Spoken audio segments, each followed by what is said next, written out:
r/ProRevenge. First story. You want to think you can threaten me with no consequences. Enjoy jail time. This is my first post I ever made on here, and I have a few stories to tell if anyone is interested, but here it is. I used to work at a gas station. Me being only 20 at the time, I needed a job since I was new to my area after moving from one state to another, and the job was good. The manager, she was awesome.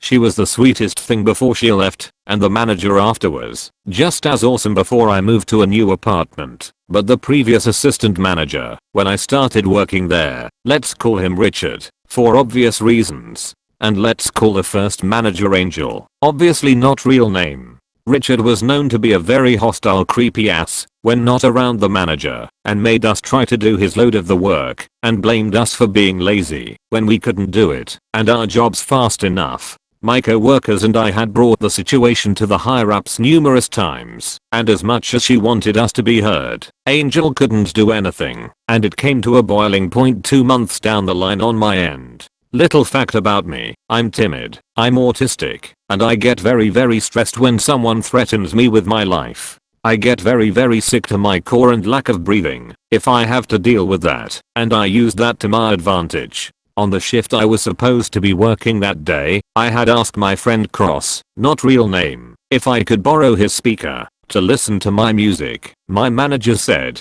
as long as I can do my job behind the register and Cross was okay with it, I can listen to my music, and I asked specifically if I can borrow it to take home for a couple days until my new speaker came, in that I brought the previous paycheck.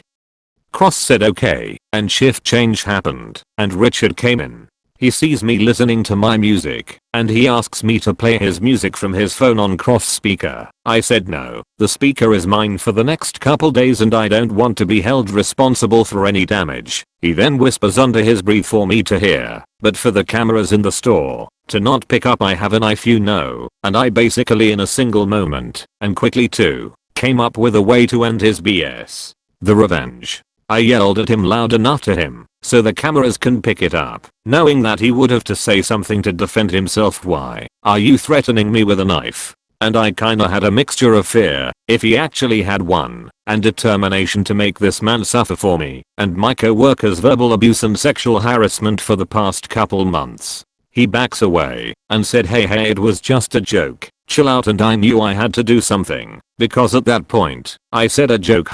Here is a good joke. Have fun working alone. I quit. I walked out, called my mother who I lived with nearby, explained the situation in tears after the adrenaline and fear finished its end, and I then was told and called my manager to explain to her the situation. I then told her that I knew he had a knife on him because I saw a pocket knife in the office, and it was a custom one with his name on it. Me and my mom, after she picked me up and took me back to the store to talk with my manager, I wound up in a situation with the manager, the branch manager, and the district manager asking about what happened, and I explained it again, calmer now, in full, and they asked if I was okay. I told them, no, I have a guy who has been sexually harassing my other co-workers, verbally assaulting me and the others.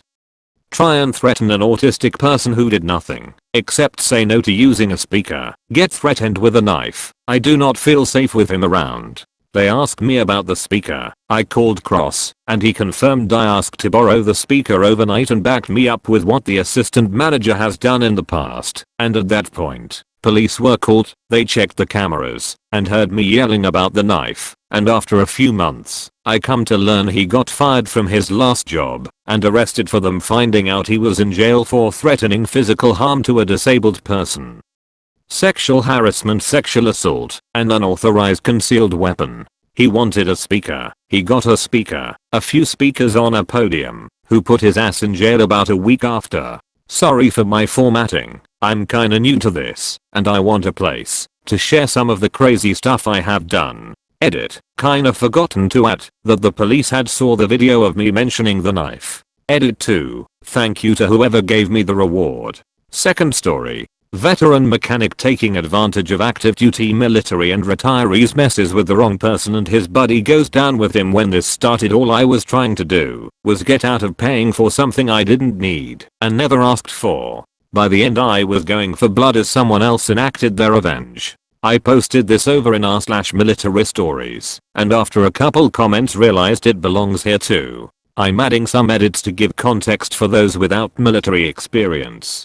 This happened back in 2002 on Marine Corps Recruit Depot San Diego. I was stationed down the way at 32nd Street Naval Base for my military occupation specialty school, and was a new Lance Corporal, E3, at the time. I had a 1994 Dodge Spirit with 180k miles or so, and I'd just driven it across the country. I bought it a few days before leaving KS at an auto auction. A couple weeks into my school it died, at the gate, next to the sentry. After an initial freakout that I was a suicide bomber and the subsequent search of me and my car, everyone calms down and they help push my car to the top of the hill so I can coast down the other side and into the auto repair shop parking lot, which thankfully went without incident. Before I go in I call my dad and then his cousin. My dad knows a ton about cars and his cousin is a mechanic with his own very successful shop, like a dozen work bays, and they handle everything from regular cars to farm equipment to semis.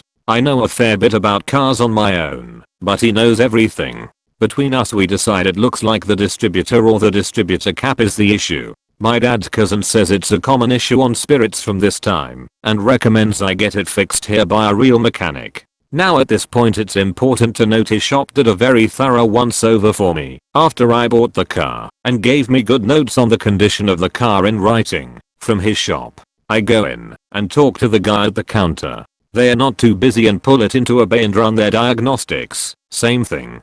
Distributor cap. Cool. I get the services agreement saying they'll replace it and call me if they find anything else. I hear nothing until the end of the week when they call and say my car is ready. When I get there they present me with a bill for like $1,400. Wow. Just wow. Now my heart has stopped beating and I say something about that being a lot for a distributor cap. The guy who owns the place, I find out he's a veteran from way back, breaks off talking to a master sergeant, MSGT, E8, and comes over to talk to me. He starts telling me about how it was much worse than they originally thought and they ended up having to replace my radiator, plus hoses, and my timing belt and a head gasket. I'm still in shock and say something like the head gasket was fine 2 weeks ago and so was the radiator and the timing. He puts his hand on my shoulder and tells me I don't know what I'm talking about, BC they've been waiting to fail for a long time now. I'm confused now and say that's not possible. I bought it 2 weeks ago and he cuts me off and says I was sold a complete lemon and I should have had it checked. He says he felt bad for me and this should have cost over $2,000, but he cut me a deal and he can work with me in an installment plan, but will have to charge me interest.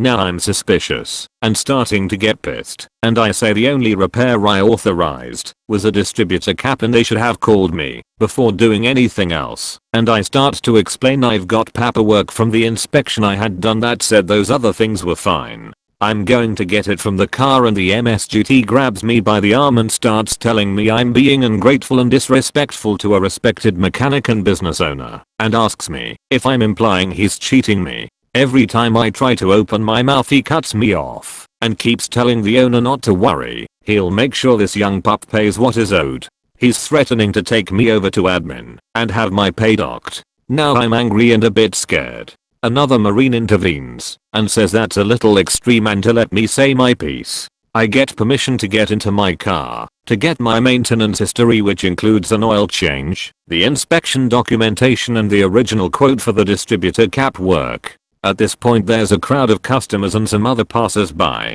The owner of the garage and MSGT are in full theater mode talking about how I'm not appreciating the huge help they've been, and I'm trying to get out of paying for work I asked for. Now I'm mostly just pissed. I come in, and the MSGT cuts me off, and tells me to be careful how I talk to his friend. I ask the MSGT if he's going to let me speak or keep interrupting me while I'm in a private conversation with a business owner.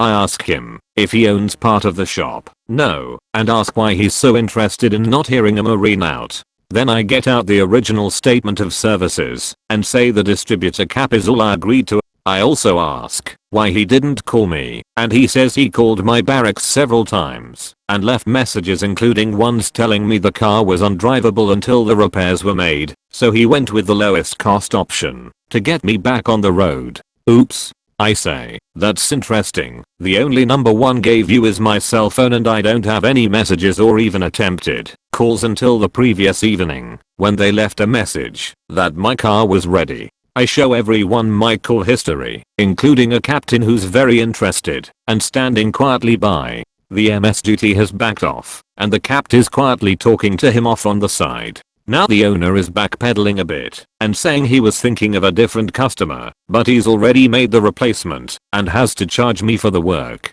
Then I pull out the stuff from the inspection and it has some fun little statements in it. Statements like, timing belt good, timing good.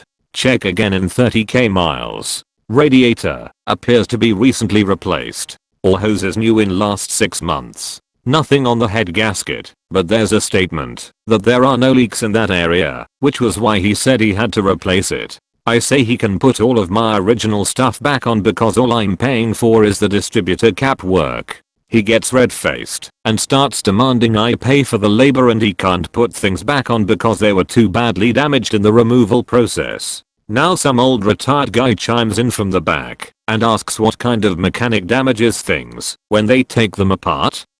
The owner drags out my radiator and there is a giant hole in one side that looks like it was stabbed with a crowbar. Now a couple other people, locals, are questioning past situations where he helped them out with repairs they didn't know they needed. The MS duty tried to walk off and a colonel and a sergeant major in civilian attire post him to the side for a later conversation. The capt pulls me aside and asks to see the info I have and to see my phone again and steps behind the counter to photocopy it all. He has a truly evil grin. Turns out he's a prior enlisted former infantry marine who became an officer after going back to college. He has suspected this shop of being crooked for a while but never had enough proof. He's on the commanding general staff and they were looking into complaints from permanent personnel and retirees in the area. The owner is sweating bullets now. I only pay for the distributor cap and get a statement that says my balance is 0, so he doesn't try anything in the future. The cap takes me to dinner and gets my info and basically a statement from me of what happened. After dinner he takes me back to his office while he types up something for me to sign about the whole incident, and I call Verizon to get them to fax over the incoming/outgoing calls from my number from the past week. He explains that the MS duty has been steering a lot of customers to his buddy and they suspect he's getting kickbacks. The captain and several others have been taking their cars there for months to try to catch the guy doing what he did to me. The MS duty sealed his fate when he started threatening to take my pay. They suspected he was getting kickbacks or favors in exchange for hooking up his buddy. Now he has the justification he needs to formally look into the MS duty. The capt was thrilled and bought me a 6-pack for using up so much of my Friday evening. I wasn't around long enough to see the outcome, but when I left there were auditors from base services going through the business with a fine-tooth comb, and it was a legal matter.